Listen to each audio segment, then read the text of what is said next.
거듭남을 통해 하나님 나라의 백성이 된 우리 신자들의 정체성이 어떠하고, 그리고 거듭남으로 하나님 나라의 백성이 된 신자들이 어떻게 세상을 살아가게 되는지에 대한 우리 주님의 가르침입니다. 여러분, 산상수훈 전체의 구조를 보면은 먼저는 being에 대한 말씀, 그러니까 존재에 대한 말씀, 거듭난 신자됨에 대한, 그러니까 성도가 어떤 존재인지를 먼저는 말해주고 있고, 그리고 산상수훈의 후반부로 갈수록 무엇을 우리에게 말하냐면 doing에 대한 것을 말합니다. 행동에 대한 것. 그러니까 신자들, 거듭난 신자들이 어떻게 세상을 살아가는지, 삶의 방식, 거기에 대해서 말해주고 있는 것을 우리가 보게 돼요. 그러니까 지금 우리가 살펴보고 있는 팔복은 뭐에 가까운 것입니까? being에 대한 부분, 그러니까 신자됨에 대한 부분에 가깝다라고 볼 수 있어요. 물론 그 안에는 doing에 대한 부분도 일정 부분 나와 있지만 핵심은 신자가 어떤 존재인가를 말하고 있는 내용입니다. 여러분, 거듭난 신자라는 것, 거듭났다라는 것은 우리가 죄로 인해 죽었던 우리가 성령 하나님을 통해 영적으로 다시 살아난 것을 말하죠. 그러니까 영적으로 다시 살아났다면 우리 안에 뭐가 생겼다는 겁니까? 영적으로 새로운 성품이 우리 안에 생겼다라는 것입니다. 그러니까 그것이 바로 우리가 지금 보고 있는 팔복의 성품들입니다. 그러니까 성령 하나님께서 거듭나게 하신 거듭난 신자 안에 주시는 신적 성품이 바로 우리가 살펴보고 있는 팔복의 내용들이에요. 그러니까 여러분, 우리가 나의 거듭남에 대해서 점검해 보려면 우리가 무엇을 보면 됩니까? 팔복의 내용을 자세히 보면 돼요. 그러니까 이런 팔복의 성품들이 우리 안에 있는가, 이것을 살펴보면 우리의 거듭남을 어느 정도 점검해 볼 수 있는 것입니다. 그러나 우리 안에 팔복의 성품들이 나타나고 있지 않는가? 그러면 여러분, 우리는 어쩌면 거듭나지 않았을 수도 있다라는 것을 생각해야 돼요. 여러분, 그렇다고 너무 빨리 우리가 또 좌절하거나 실망할 필요는 없습니다. 이 팔복에 나오는 성품들이 단번에 뚜렷이 나타날 수도 있지만 그렇지 않을 수도 있기 때문입니다. 우리가 팔복을 다루는 서론 시간에서 말씀드렸지만 이 팔복의 성품들은 모두가 다 우리 안에 나타나야 되지만, 그러나 이게 어떻게 나타난다고 말씀을 드렸죠? 단계적으로 이게 나타난다라는 말씀을 드렸습니다. 그러니까 그런 점에서 여러분, 팔복의 성품들은 시간이 조금 걸릴 수 있어요. 시간을 두고 점차적으로 우리 안에 하나하나 점진적으로 맺혀질 수 있기 때문에 지금 당장의 나의 모습으로 인해서 당장의 나의 모습에 이것 전부가 나타나지 않고 있다고 해서 우리가 좌절하거나 실망할 필요는 없습니다.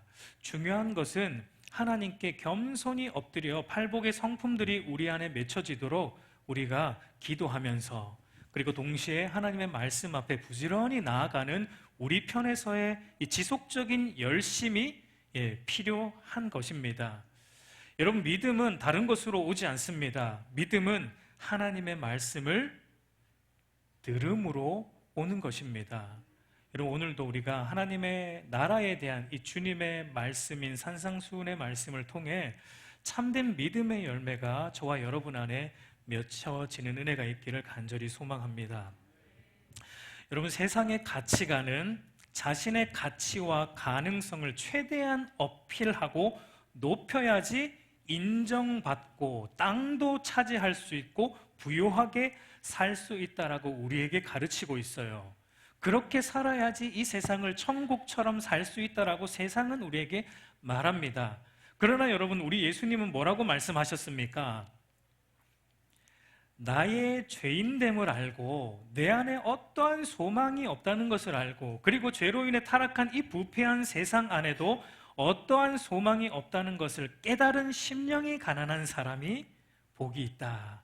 그래서 하나님 없이 못 사는 그런 사람이 복이 있다라는 말씀을 하셨습니다.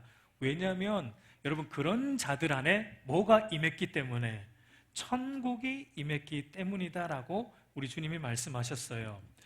여러분, 또 세상의 가치관은 또 우리에게 뭐라고 말하냐면 고통 없이 슬픔 없이 세상에서 많은 것들을 누리며 웃으며 사는 자가 복이 있다. 그러니까 누구로부터 위로의 소리를 들을 필요가 없이 떵떵거리며 사는 자가 복 있는 자라고 세상은 우리에게 말합니다. 그러나 또 우리 주님은 뭐라고 말씀하셨습니까? 이 세상 것들로 만족하며 웃고 사는 것보다 너희 안에 있는 죄로 인해 우는 자가 복이 있다라고 말씀하셨어요. 왜냐하면 죄로 인해 하나님과의 관계가 깨어졌고 하나님과의 관계가 깨어진 상태로 아무리 이 세상에 좋은 것을 누려도 그 안에는 참된 웃음이 없기 때문입니다. 그래서 깨어진 하나님과의 관계를 다시 회복하고자 죄를 회개하고 죄로 인해 애통하는 자가 진실로 복 있는 사람이다. 그리고 하나님은 그런 자를 외면하지 않아요. 하나님은 그런 자에게 위로를 주신다라고 말씀하셨어요. 우리 안에 성령을 보내어 주셔서 영원한 위로와 평강, 세상이 줄 수 없는 그 위로와 평강을 주신다라는 말씀을 하셨습니다. 그러니까 여러분, 여기 두 가지만 봐도 이 세상의 가치관과 우리 주님이 추구하는 것은 완전히 반대라는 것을 우리는 볼 수 있습니다. 이제 이렇게 자신의 죄를 깨닫고 죄로 인해 마음이 상하여 애통한 거듭난 신자에게 예수님은 계속해서 이제 이렇게 말씀을 하십니다. 오늘 우리가 읽은 본문 5절을 우리 한번 다 같이 읽도록 하겠습니다. 시작. 온유한 자는 복이 있나니 그들이 땅을 기업으로 받을 것이며. 그러니까 나의 죄인됨을 깨닫고 나의 죄 때문에 마음 중심으로 애통하며 회개하는 신자는 이제 어떤 심령의 상태가 임하게 되냐면 온유한 심령의 상태가 된다는 것입니다. 그리고 그렇게 온유한 자들에게 하나님은 상으로 뭘 주신다고요? 땅을 주신다고 말하고 있어요. 여러분, 우리가 일반적으로 생각하는 온유한 성품은 어떤 것입니까? 온유한 성품은 어떤 거죠? 일반적으로 말하는, 저를 보면 아시겠죠? 성질이 온화하고 부드러운 것이죠. 항상 이렇게 미소를 지으며 사람들의 말을 잘 들어주고 남들을 배려하며 늘 나이스하게 행동하는 그런 사람을 우리는 흔히 온유한 사람이다라고 말합니다. 여러분, 그런 점에서 볼 때 온유한 자가 복이 있고 온유한 자가 땅을 기업으로 받는다라는 이 말씀은요, 당시 유대인들의 관점에서 보면은 굉장히 충격적이었을 것입니다. 왜냐하면 당시 대부분의 유대인들은 많은 능력을 가지고 기적을 행하시는 이 예수님에게 기대하고 있었던 것이 무엇입니까? 예수님의 이런 힘과 능력을 통해 로마를 정복하고 이스라엘 땅을 회복하는 것이기 때문이었어요. 그러니까 병자를 고치시고 죽은 자도 살리시고 수많은 이들을 먹이시는 이런 주님의 기이한 힘과 능력으로 로마를 정복하고 이스라엘의 잃어버린 땅을 회복하기를 모두가 바라고 있었기 때문입니다. 그런데 여러분, 주님은 이런 이들의 기대와는 달리 힘과 무력을 사용하여 땅을 얻는 것이 아니라 오히려 온유함을 통해 땅을 회복하게 해주신다라는 이 말씀을 하고 있는 것입니다. 그러니까 이 얘기를 들은 모든 유대인 무리들, 어쩌면 심지어 제자들도 속으로 아니면 서로 수근수근 거렸을 거예요. 아니, 주님이 도대체 무슨 말씀을 하시는 것이지? 땅을 다시 회복하려면은 전쟁은 불가피한 것이고 힘과 무력을 통해 상대를 제압할 때 가능한 것인데 어떻게 무력이 없는 이런 온유함을 통해 땅을 다시 우리에게 기업으로 주신다라고 말씀하고 있지라고 전부 수군거렸을 것입니다. 그러니까 여러분, 당시 요 시대 로마 압제에 있던 유대 사회에서는 온유함과 땅의 회복은 서로 상충되는 개념이에요. 서로 같이 갈 수 없는 개념입니다. 여러분, 이런 논리는 이 유대 사회만이 아니라 사실은 오늘 우리가 살아가는 현대 사회에도 여전히 이런 논리가 작용하고 있어요. 오늘날도 여러분, 다툼을 싫어하고 그래서 화도 잘 내지 않고 늘 미소를 지으며 상대를 배려하고 중립적인 입장을 견지하는 온유한 사람을 세상은 뭘로 봅니까? 바보로 봐요. 물로 봐요. 이래도 되고 저래도 되는 막 대하기 쉬운 사람으로 세상은 여깁니다. 그래서 여러분, 현대 세상의 가치관도 온유한 사람이 복이 있다라고 말하지 않습니다. 오히려 온유하게 살면 바보 취급받는다. 차라리 큰 소리도 치고 화도 좀 내고 힘을 사용해서 악착같이 살아야지, 무시당하지 않고. 그렇게 악착같이 힘을 사용해서 사는 자가 세상에서 많은 것을 차지할 수 있고 땅도 차지할 수 있다라고 말합니다. 여러분, 특히 우리 한국 사회는 더 그런 것 같아요. 여러분, 한국 사회에서 무시당하지 않으려면 일단 뭐가 커야 됩니까? 목소리가 커야 돼요. 목소리를 많이 내보셨군요. 예. 먼저 소리를 질러야 돼요. 먼저 기선제압을 해야 무시당하지 않고 이득도 취하고 땅도 취하지. 예수님이 말씀하시는 것처럼 온유하면 무시당하고 이득도 없고 땅도 도리어 빼앗기는 신세가 되는 것이 여러분, 우리가 살아가는 이 세상의 가치관이고 논리입니다. 여러분, 그래서 오늘날 사람들을 보면 상대가 나를 무시하지 않게 하려고 이미 얼굴 표정부터 세팅이 돼 있어요. 전쟁 준비 중입니다. 누구 하나 나를 얕보는 사람 있으면 내가 가만 안 놔두리라 하는 이 얼굴 표정으로 전부 아침에 길을 나섭니다. 여러분, 뭐 무서워 살겠습니까? 요즘 사람 얼굴 쳐다보는 것도 쉽게 못 쳐다봅니다. 그냥 본 건데 왜 째려보냐고 막 화도 내고 그래요. 그러니까 일종의 이런 행동들은 자기 방어이죠. 남들이 나를 함부로 대하지 않게 하려는 자기 방어의 한 부분이죠. 여러분, 이 자기 방어는 자기 사랑의 또 다른 표현입니다. 그러나 예수님은 목소리를 키우고 자기를 강하게 어필하는 자가 복받은 자가 아니고 도리어 자신에 대해서 목소리를 내지 않는 온유한 자가 복이 있고 그들이 땅을 기업으로 받을 것이다 라고 오늘 우리에게 말씀하십니다. 여러분, 다시 한번 말씀드리지만 이 팔복의 성품들은 인간이 자연적으로 가지고 태어나는 생리적인 기질은 아니라고 말씀드렸습니다. 그러니까 주님이 말씀하시는 이 온유의 성품도 우리가 흔히 생각하는 온화한 것, 부드러운 성품을 의미하는 것은 아닙니다. 그런 의미가 전혀 없다고 볼 수는 없지만 오늘 일반적인 온유의 의미는 아니라는 것입니다. 여러분, 그러면 주님께서 말씀하시는 이 신자의 성품인 온유함이라는 것은 어떤 것일까요? 오늘 본문에서 온유한 자가 복이 있다라고 말할 때 이 온유라는 말을 우리가 조금 살펴볼 필요가 있는데, 헬라어 원문으로 보면은 이 온유라는 말은 프라우스라는 말을 씁니다. 여러분, 이 말의 이 뜻이 뭐냐면 이렇게 표현을 해요.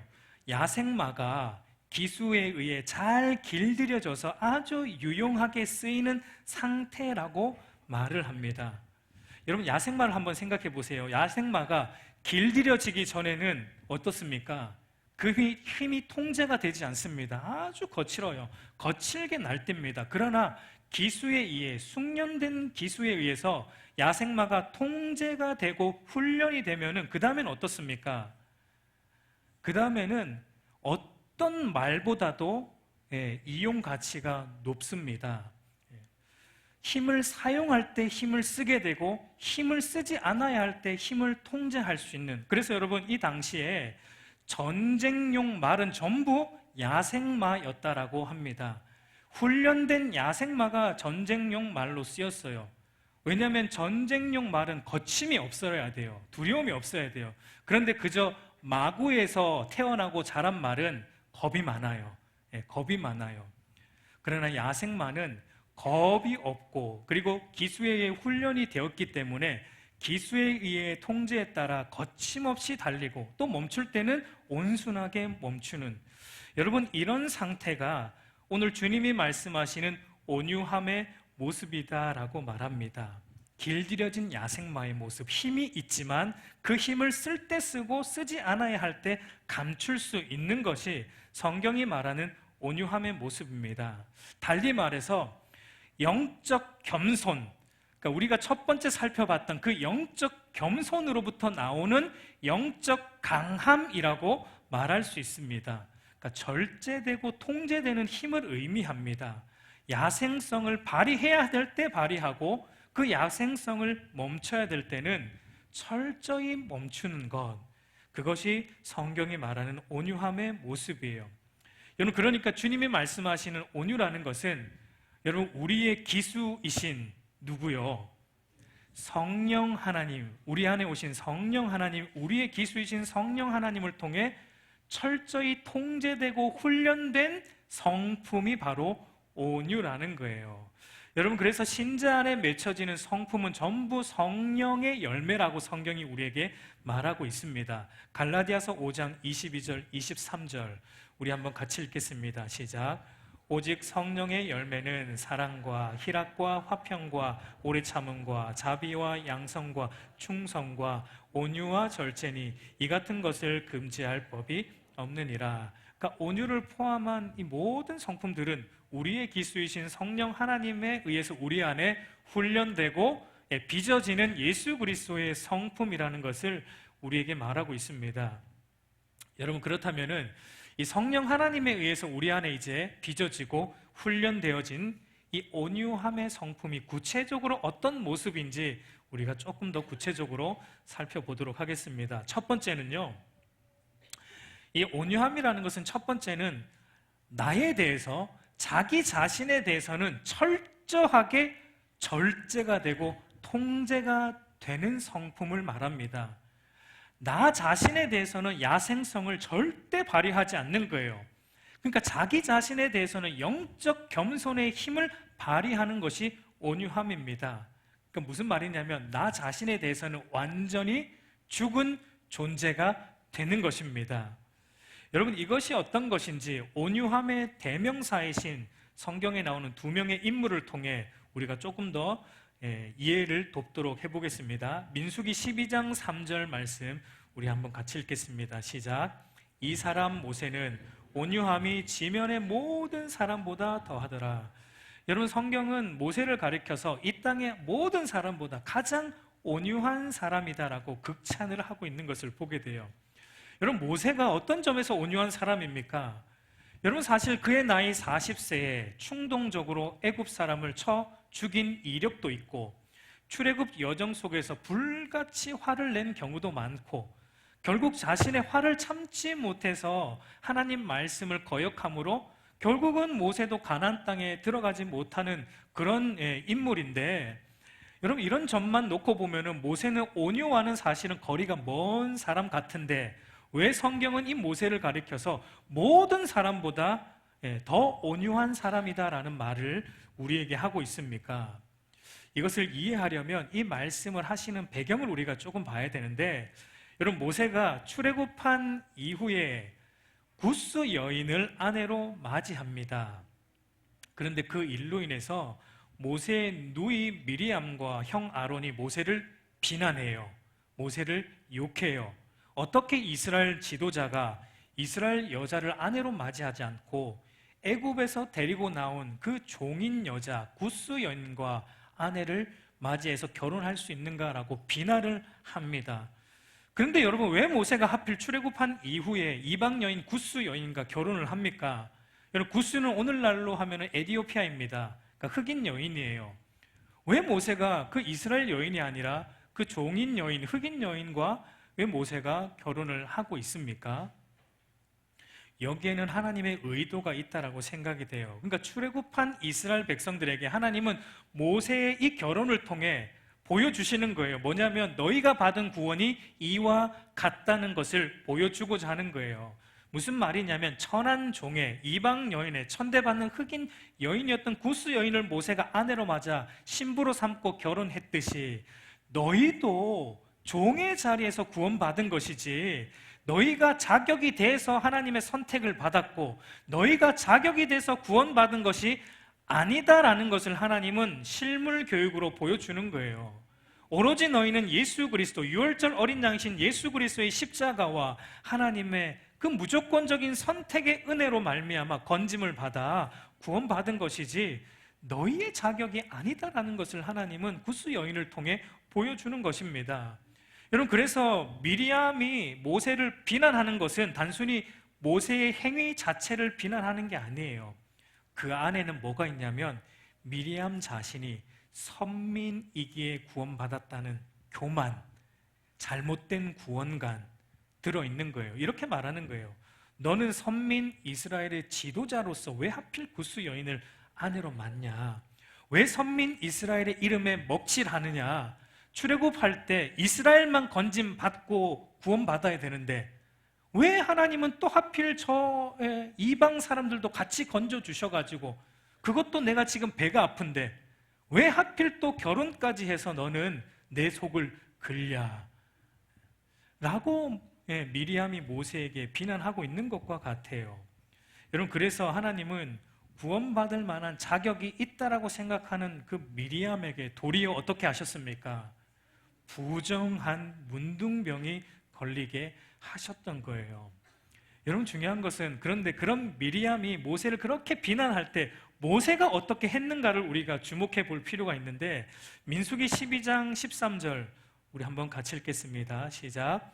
모세가 여호와께 부르짖어 이르되 하나님이여 원하건대 그를 고쳐 주옵소서. 여러분, 자신을 욕하고 자기를 비난하고 공격했던 미리암에게 모세가 어떻게 합니까? 자기의 권력과 힘을 사용해서 미리암을 처단하지 않아요. 모세는 그 정도의 권력이 지금 있는, 어떤 의미에서 절대 권력자죠. 모세는 그 정도의 힘이 있는데 자신의 힘을 사용해서 미리암을 처단하지 않습니다. 도리어 그를 긍휼히 여기고 하나님께 그의 이 문둥병을 고쳐달라고 기도하고 있는 것을 보게 돼요. 여러분, 우리 같으면 어떻게 할까요? 감히 네가 나를, 내가 내 자신에 대해 죄인이라고 말하는 것은 내가 말하는 것이니까 괜찮지만 너가 나를 죄인이라고 비난하는 것은 내가 못 참지. 나를 비난하더니 문둥병 걸렸네, 아주 쌤통이다 라고, 여러분, 겉으로는 아니겠지만 속으로 아마 우리도 그렇게 했을 줄 모르겠습니다. 여러분, 간혹 어떤 목사님들이 이 본문 가지고 하나님께서 세우신 지도자 목사에게 함부로 하면 안 된다라고 말씀하시는 분들이 있어요. 그리고 그런 것에 힘을 실어주기 위해 이런 예화와 간증도 곁들이죠. 교회에 어떤 분이 있었는데 목사님에게 반기를 들었다가 갑자기 뭔가 사고가 나고 갑자기 뭔 일을 당했다. 그러니 함부로 해서는 큰일 난다. 여러분, 이 본문은 절대 그런 걸 얘기하고자 하는 본문이 아닙니다. 물론 우리는 함부로 해서는 안 돼요. 그거는 목사에게 뿐만이 아니에요. 모든 성도에게 우리는 함부로 해서 안 돼요. 함부로 비난해서는 안 돼요. 부당하게 비난해서는 안 됩니다. 근거 없는 비난, 여러분, 절대 해서는 안 돼요. 그러나 여러분, 성경적으로 바르지 않는 부분이 있거나 여러분, 혹시 목회자가 해서는 안 되는 일을 했을 때는 성경의 근거에서 절제되고 정당한 형태의 바로잡음은 있어야 돼요. 여러분, 혹시 제가 성경적으로 잘못하고 있는 부분이 있으면 여러분, 그래도 목사님인데 무슨 생각이 있겠지 하고 넘어가시면 안 돼요. 개인적으로 찾아오세요. 성경적으로 무엇이 잘못되었는지 저한테 말씀해 주세요. 그러나 여러분, 오실 때 정확한 성경적 근거를 가지고 오세요. 목사님, 제 생각에는요 이건 아닌 것 같아요. 제가 그건 듣지 않습니다. 제 생각이 중요한 것이 아니고요, 성경이 무엇을 말하는가가 중요한 거예요. 여러분, 제가 저희 교회 위임하고 첫 주에 여러분 저에 대한 소개를 하면서 이런 말씀을 드렸죠. 여러분, 저는 성경에 미친 사람이라고 여러분들에게 말했습니다. 여러분, 저는 정말 미치도록 성경대로 설교하고 싶고 정말 미치도록 성경대로 살고 싶은 사람이에요. 그러나 제 안에 여전히 죄악된 본성이 있기 때문에 어느 순간 잘못된 방향으로 나아갈 수 있는 여지도 여전히 제 안에 항상 열려있는 죄인 중에 괴수이기 때문에 여러분, 그 점도 여러분 알고 혹시 제가 잘못하거들랑 여러분 찾아오십시오. 여러분, 그렇기 때문에 교회가 건강해지려면 무조건 목사 말이라고 순종하면 안 돼요. 그렇다고 늘 또 트집 잡으란 말은 더더욱 아닙니다. 사도 바울의 설교를 듣고 나서 과연 이것이 그러한가 하여 날마다 성경을 상고하더라 하였던 베레아 성도들처럼 제가 전하는 것이 과연 성경적으로 바른가, 여러분이 날마다 상고하셔서 혹시나 성경에서 벗어난다고 할 때 그때 정확한 성경의 근거를 가지고 오시란 얘기입니다. 그래야 여러분, 목사인 저도 살고 여러분들도 살고 우리 알곡교회가 사는 것입니다. 여러분, 하나님께서 모세를 비난한 미리암에게 진노하시고 벌을 주신 것은 단순히 하나님이 세운 지도자에게 반기를 들었기 때문이 아니에요. 만약 이 비난이 하나님 보실 때 정당한 비난이었다면, 하나님의 뜻에 부합한 비난이었다면 하나님은 모세를 책망하셨을 것입니다. 그러나 모세를 향한 미리암의 비난은 자신은 다른 이들보다 더 나은 존재라는 자기 의와 교만, 그리고 하나님이 부여하신 모세의 순수한 권위를 깎아내리고 자신도 얼마든지 모세와 같은 자리에 설 수 있다는 하나님의 권위에 대한 도전이기 때문에 하나님은 미리암에게 진노하시고 벌을 내리신 것입니다. 여러분, 그러니까 모세가 부당한 비난을 받은 거예요. 부당한 비난을. 그럼에도 모세가 어떻게 했냐면 자신을 향한 이 부당한 비난을 이게 해소하고자 다른 사람들에게, 아니 내가 그런 이유로 결혼한 게 아니고, 자기 변호를 모세는 한 번도 하지 않았어요. 자기 변호를 한 번도 하지 않고 자기 힘을 써서 자기가 가진 힘으로 미리암을 어떻게 하지 않고 오히려 모든 것을 하나님께 맡기고, 하나님이 알고 계시기에 하나님께 맡기고, 미리암에 대한 처벌은 하나님의 소관이기에 하나님께 맡기고, 모세는 하나님께 맡기고 모든 것을 맡기고 도리어 미리암을 위해 기도하고 미리암의 죄를 용서해달라고 하나님께 나아가 기도하고 있는 것을 보게 돼요. 여러분, 이것이 바로 성경이 말하는 온유함의 모습입니다. 우리 주님도 그렇게 하셨어요. 베드로전서 2장 22절과 24절을 한번 또 같이 읽겠습니다. 시작. 그는 죄를 범하지 아니하시고 그 입에 거짓도 없으시고 욕을 당하시되 맞대어 욕하지 아니하시고 고난을 당하시되 위협하지 아니하시고 오직 공의로 심판하시는 이에게 부탁하시며 친히 나무에 달려 그 몸으로 우리 죄를 담당하셨으니 이는 우리로 죄에 대하여 죽고 의에 대하여 살게 하려 하심이라. 그가 채찍에 맞음으로 너희는 나음을 얻었나니. 여러분, 우리 주님의 모습을 보세요. 그분은 죄가 조금도 없으십니다. 그러나 그분은 당신이 창조한 인간들에게 부당하게 비난을 받으셨고, 부당하게 고난을 당하셨고, 부당하게 욕을 먹으셨고, 부당하게 십자가에 달려 죽으셨습니다. 여러분, 사실 예수님도 하나님으로서 얼마든지 그때 천군 천사를 동원하여서 심판하실 수 있었어요. 자기를 못 박는 자들을 그 자리에서 싹 쓸어버릴 수 있으셨습니다. 그 정도의 능력과 힘이 있으신 분이에요. 그러나 예수님은 그렇게 하지 않았어요. 왜냐하면 그것이 구원을 이루는 길이고 그것이 아버지 하나님의 뜻이기에 그 앞에서 주님은 순종하였고, 도리어 자기를 못 박는 자들을 위해서 용서해달라고, 저들이 모르고 하는 짓이라고 그들을 위해서 기도하셨던 것을 우리는 보게 돼요. 그래서 주님께서는 자신을 가리켜서 온유한 자라라고 말씀하십니다. 마태복음 11장 28절 29절 우리 한번 같이 읽겠습니다. 시작. 수고하고 무거운 짐진 자들아 다 내게로 오라. 내가 너희를 쉬게 하리라. 나는 마음이 온유하고 겸손하니 나의 멍에를 메고 내게 배우라. 그리하면 너희 마음이 쉼을 얻으리니.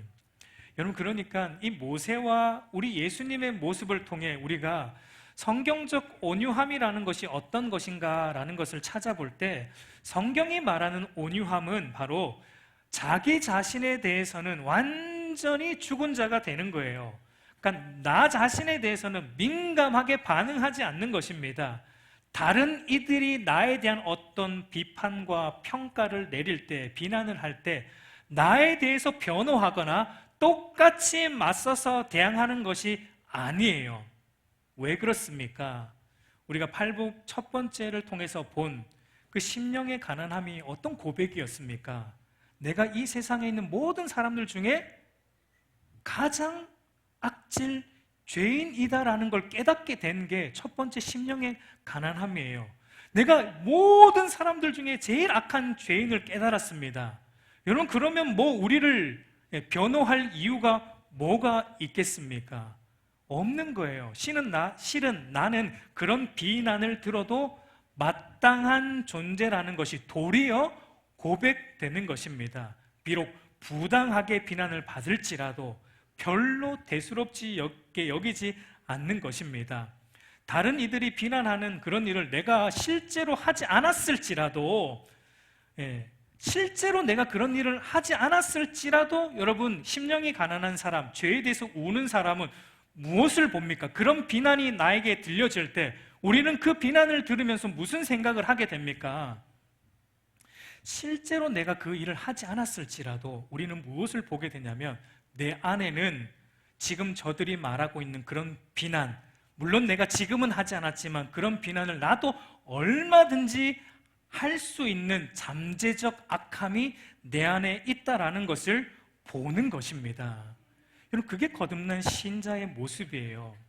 그래서 여러분, 부당하게 들어도 비난을 듣는 순간 어느 순간에 인정이 돼요. 그래, 맞다. 지금 내가 하나님의 은혜로 꾹꾹 눌러서 참고 있지만 나도 언제 저런 죄악을 범할지 모르는 죄인이지. 그런 비난 좀 들으면 어떨까? 내 안에 그런 죄악된 모습이 있는 것이 사실인데, 여러분, 이것이 바로 성경이 말하는 온유함의 모습입니다. 여러분, 그런데 이것이 어떻게 가능합니까? 이것이 어떻게 가능해요? 여러분, 이것은 우리 힘으로 안 됩니다. 어떻게 가능해요? 십자가에서 나라는 존재가 죽었기 때문에 가능한 거예요. 이제 나는 죽고 내 안에 예수 그리스도가 사는 존재로 거듭났기 때문에 가능한 겁니다. 갈라디아서 2장 20절 말씀 우리 한번 같이 읽도록 하겠습니다. 시작. 내가 그리스도와 함께 십자가에 못 박혔나니 그런즉 이제는 내가 사는 것이 아니요 오직 내 안에 그리스도께서 사시는 것이라.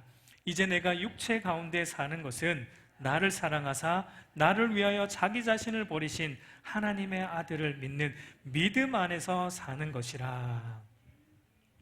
여러분, 예수 그리스도와 함께 우리가 십자가에 못 박힐 때 나의 의를 드러내며 사는 나의 주인됨에 대해서 우리는 죽었습니다. 나의 어떠함에 대해서 민감하게 반응하고 다른 사람들이 나를 어떻게 보는지에 대해서 나의 평판과 나의 의에 대해서 민감하게 반응하며 나라는 존재가 무시당하는 것에 목숨 걸고 싸우며 살았던 나의 그 옛 죄악된 모습에 대해서 우리는 십자가에서 못 박혔어요. 죽었어요. 그래서 가능한 거예요. 이것이 거듭남의 모습이에요. 우리의 힘으로 되는 게 아니라 그래서 가능한 거예요. 우리 사랑하는 성도 여러분, 오늘 우리의 모습은 어떠합니까? 나에 대한 다른 이들의 평가에 대해 여러분 어떻게 반응하고 있습니까? 여러분, 우리가 신앙생활을 하면은 그런 평가를 늘 들려오죠. 우리에 대한 어떤 다른 사람들의 그런 평가, 그것이 정당할 수도 있고 어쩌면 그것이 정말 모세가 들은 것처럼 부당할 수도 있고. 여러분, 그런 소리가 들려올 때 여러분 어떻게 반응하고 있습니까? 내가 정말 한 것이라면 어느 정도 수긍은 하겠는데 내가 하지 않은 것에 대해서 잘못된 비난이 들어올 때 여러분 어떻게 반응하세요? 물론 드러내놓고 화내는 사람도 있습니다. 간혹가다 그런 분들이 있어요. 우리 교회는 없는 것 같아요. 감사합니다. 그러나 여러분, 우리가 그리스도인들이고 더구나 내가 목사이고 내가 장로이고 권사이고 안수집사이고 집사이고 내가 성도인데 겉으로 드러내놓고 화는 못 내지만 그런 소리 들릴 때 여러분, 우리가 속에서는 여러분 어떻게 반응하고 있어요? 속에서 전부 부글부글 끓고 있지는 않습니까? 속으로 전부 어디 한번 두고 보자, 내가 이 수모를 나중에 2배로 갚아주리라 하면서 여러분 혹시 칼을 갈고 있지는 않습니까? 여러분, 겉으로 꾹꾹 눌러도 여러분 그거는 온유가 아닙니다. 그때 나 자신에 대해서 죽어버려야 돼요. 나 자신에 대해서는 야생성이 나타나지 않는 것, 그것이 바로 성경이 말하는, 주님이 말씀하시는 신자의 성품인 온유함의 모습입니다. 여러분, 성경적 온유는 정말 나에 대해서 부정한 평가가 들려오는 그 자리에서도 길들여지지 않는 그 과거의 야생마 같은 나의 모습이 이제는 나오지 않는 거예요. 성령 하나님을 통해 철저히 통제가 되고 훈련되어서 비난이 들려올 때 그래 맞다라고, 내 안에는 그런 죄가 있다, 그 정도만 비난해 주니 고맙다, 이렇게 나아가야 돼요. 사실은 너가 비난하는 것보다 이 속에는 더 많은 것들이 있는데 나를 그 정도로만 봐주니까 얼마나 감사한지. 여러분, 이게 성경이 말하는 온유함이에요. 신자들의 모습이에요. 여러분, 이런 신자들로 우리 교회 안에 가득 있다라고 여러분 한번 상상해 보세요. 싸울 일이 뭐가 있겠어요? 여러분, 얼마나 하나님 나라가 따로 없죠. 그런 신자들이 모여있는 공동체가 하나님 나라를 온전히 누리는 거예요. 여러분, 이것이 바로 성경적 온유의 첫 번째 모습이라면 두 번째 모습은 어떤 것일까요?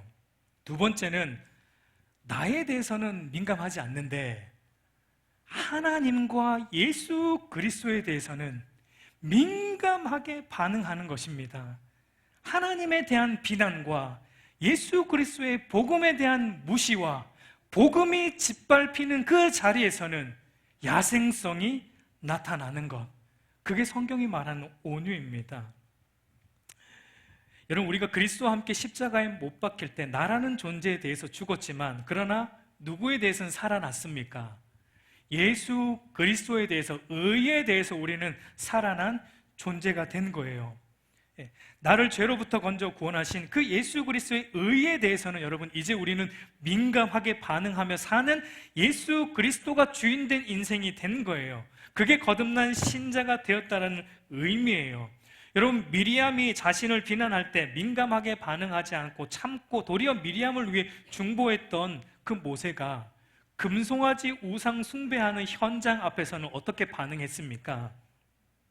출애굽기 32장 18절 19절 우리 한번 같이 읽도록 하겠습니다. 시작. 모세가 이르되 이는 승전가도 아니요 패하여 부르짖는 소리도 아니라 내가 듣기에는 노래하는 소리로다 하고 진에 가까이 이르러 그 송아지와 그 춤추는 것들을 보고 던져 깨트니라. 여러분, 자신의 비난에는 그렇게 잘 참던 모세가 하나님의 영광이 가리워지는 현장에서는 어떻게 하고 있어요? 참지 않습니다. 크게 노하고 심지어 하나님이 직접 써주신 그 율법의 두 돌판을 던져버리는 야생마 같은 모습을 모세가 보여내고 있는 것을 보게 돼요. 여러분, 그렇다면 미리암의 비난에서는 그렇게 잘 참던 모세가 왜 여기에서는 이렇게 참지 못하고 화를 내고 집어 던지고 있어요? 이게 다른 모습입니까? 여러분, 이것은 온유함의, 동전의 양면과 같이 온유함의 양면의 모습이다라고 말할 수 있어요. 그러니까 여러분, 주님 말씀하시는 온유함은 나에 대해서는 민감하지 않아요. 그러나 하나님에 대해서, 복음에 대해서, 그리스도에 대해서는 민감하게 반응하고 복음이 무시당할 때는 복음에 대해서는 강하게 변호하려고 하는 모습이 우리 안에 나타나는 것, 하나님의 이름과 거룩과 영광에 대해서는 민감하게 반응하는 것, 하나님의 이름과 거룩과 영광이 짓밟히는 현장에서는 참지 않는 거예요. 그때는 생명 걸고 변호하고자 하는 것이 성경이 말하는 온유함의 또 다른 모습이라는 것입니다. 여러분, 예수님도 그러하셨어요. 예수님도 구원을 이루시기 위해서 자신이 부당하게 비난받고 고난받고 십자가에 죽는 것에 대해서 화를 내지 않고 도리어 못 박는 자를 위해 기도하셨던데, 그런데 여러분, 하나님의 성전 안에서 장사하는 자들을 보시며 우리 주님이 어떻게 하셨어요? 요한복음 2장 14절 16절 우리 한번 같이 읽겠습니다. 시작.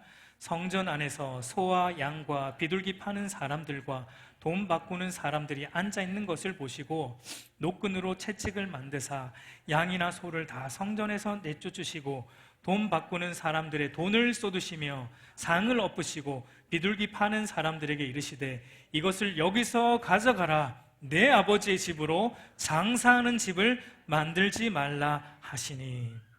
여러분, 이것을 볼 때 과연 이분이 십자가에서 자신을 못 박는 자들을 위해 기도하신 그분이 맞는가라는 생각이 들 정도로 예수님은 흥분하셨고 예수님은 화를 내고 계시고 심지어 채찍을 만들어 사람들을 내려치시고 있는, 그리고 성전을 다 내쫓고 있는 우리 예수님의 모습을 보게 돼요. 예수님처럼 목회하면은 누가 오겠습니까, 여러분? 네? 여러분, 예수님께서 왜 이렇게 하고 계세요? 그런데 하나님의 영광과 거룩으로 가득 차야 될 이 성전에서 하나님의 영광과 거룩이 무시되고 돈벌이로 전락되고 있는 이 성전의 타락을 볼 때 여러분, 우리 예수님은 참을 수가 없었던 것입니다. 예수님은 자신이 비난받고 욕먹고 십자가에 달리는 거 참을 수 있었어요. 그러나 성부 하나님의 이름과 그분의 영광과 거룩이 무시되는 현장에서는 그분도 도저히 참을 수가 없었던 거예요. 거룩한 분노가 치밀어 오르는 것입니다.